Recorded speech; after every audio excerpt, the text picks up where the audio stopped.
¿Qué tal, mis queridos amigos de YouTube? Bienvenido a otro Tristemente Célebres, y la crónica de hoy se va a basar en la historia de Omar Carrasco, el soldado que en 1994 entró al ejército, al servicio militar, que era obligatorio por esa época, y bueno, lamentablemente pocos días después encontró su muerte a manos de compañeros con alto rango, que bueno, se destilaba en esa época a que los soldados nuevos que entraban le hacían el baile, los fajaban un poco, pero bueno, evidentemente se les fue la mano. Obviamente todo esto tuvo consecuencias políticas y un montón de cosas más que vamos a escuchar en la historia. Así que vayamos al relato y después vamos a estar haciendo un pequeño análisis.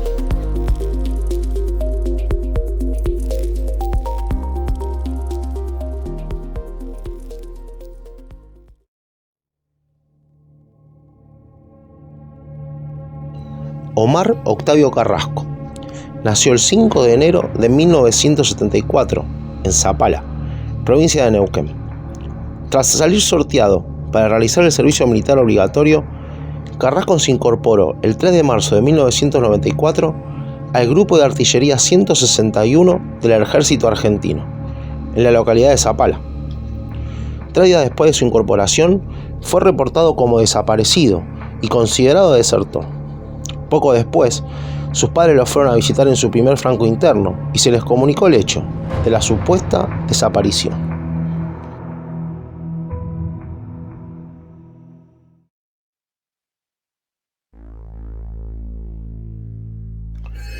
Sus padres desconfiaron de la versión oficial, pues conocían el carácter de Omar, quien sería relativamente sumiso. Jamás haría eso. Ninguna instancia militar les dio respuestas.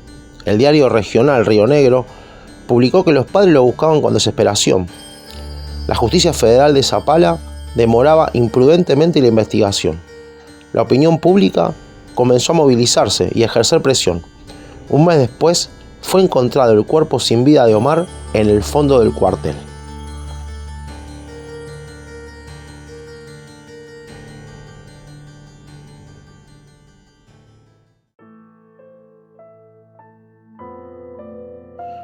La entomóloga forense, investigadora del CONICET y doctora en ciencias biológicas, Adriana Oliva, participó en la segunda autopsia.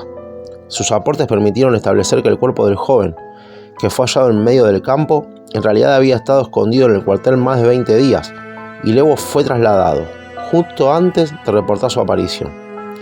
Esta información fue fundamental en el esclarecimiento del hecho. La justicia federal lo investigó y con ello permitió que el ejército se adueñase de su investigación. En esa investigación clandestina fueron señalados sin pruebas los responsables de la compañía de Omar a la fecha de su desaparición, y la justicia federal la asumió como propia, arrastrando con ello el vicio de origen.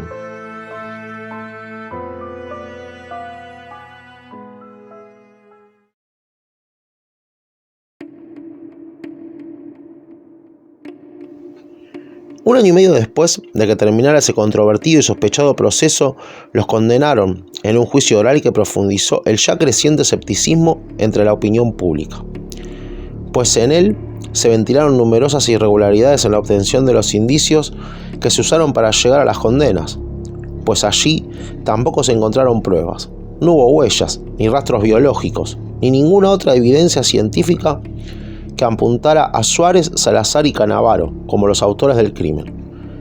Obligados a demostrar su inocencia, cuando era el mismo proceso quien debía demostrar su supuesta culpabilidad, la defensa de los acusados ofreció pruebas radicales: hipnosis, polígrafo, suero de la verdad, pero el tribunal oral denegó el pedido argumentando que esas medidas iban en contra del derecho de defensa de los mismos.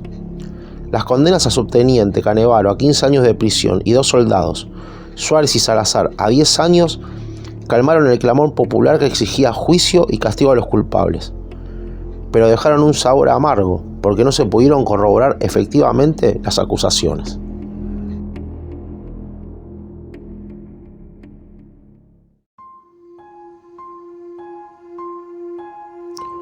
En las investigaciones que se siguieron por los encubrimientos del crimen y que se desarrollaron en el denominado caso Carrasco II, se descubrieron innumerables pruebas que chocaban con las sentencias que condenaron a los 3 acusados. La historia oficial que los condenó y que había aventurado que Omar Carrasco había muerto por un hemotórax con fuerte pérdida interna de sangre producida por la pinchadura de un pulmón, con una costilla quebrada, que había sufrido un fuerte golpe en el ojo y que había sobrevivido tan solo 30 minutos, estaba bajo la lupa.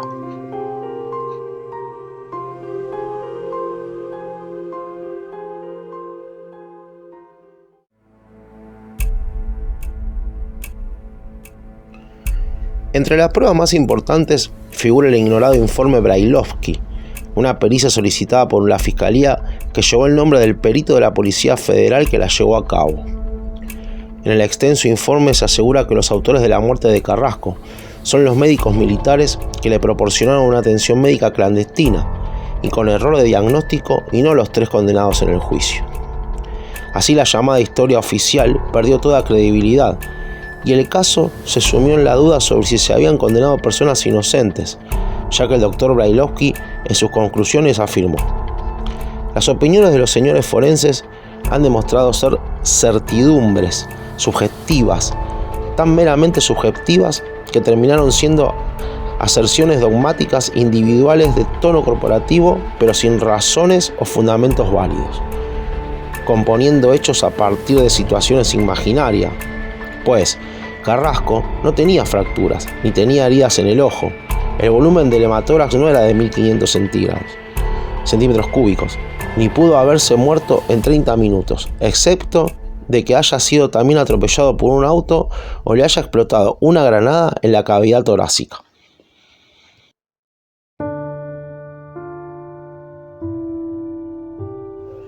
El que fuera posteriormente segundo jefe de medicina legal de la Policía Federal Argentina dio los nombres de los médicos a quienes él les atribuía la autoría de la muerte del soldado. El capitán médico Jorge Corvala, jefe de traumatología del Hospital del Cuartel, el cardiólogo civil Norberto Curchán y 3 subtenientes enfermeras, Viviana Antonia González, Patricia Troncoso y Claudia Peralta, además de la sargento Mabel Villalba de Verón.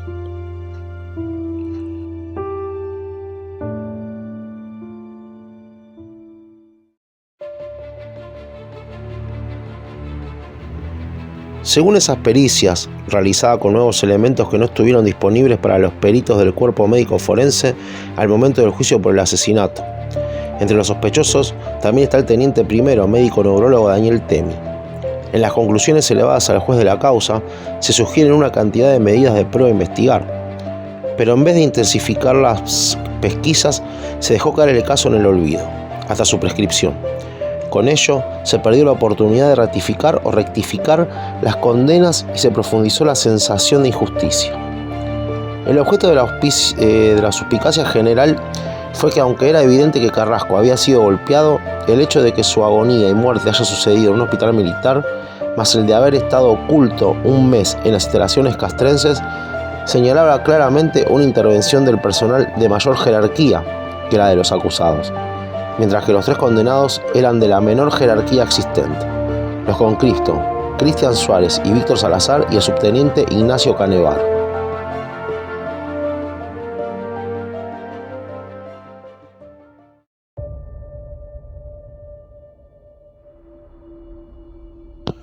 En junio del 2005, la Justicia Federal de Neuquén sobreseyó a 7 militares que estaban procesados por encubrir la muerte del soldado Carrasco, debido a la prescripción de la causa.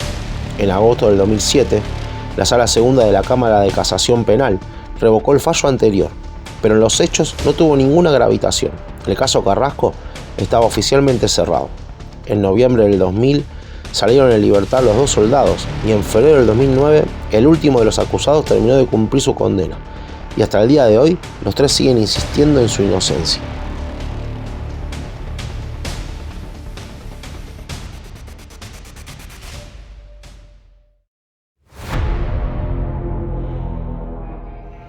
Hoy en día, el caso Carrasco es visto por mucha gente como un homicidio cuya investigación estuvo viciada de corrupción para lograr un resultado rápido, a cualquier precio.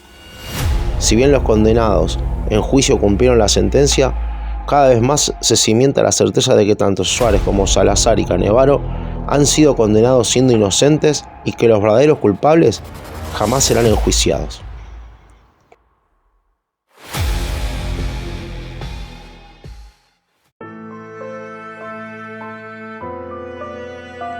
Finalmente, una semana después de la aparición del cadáver, en los círculos políticos ya se hablaba de la derogación del servicio militar obligatorio, y tiempo después fue suspendido, mediante un decreto firmado por el entonces presidente de la Nación Argentina, Carlos Saúl Menem, el 31 de agosto de 1994, y la implementación de un sistema de voluntariado rentado.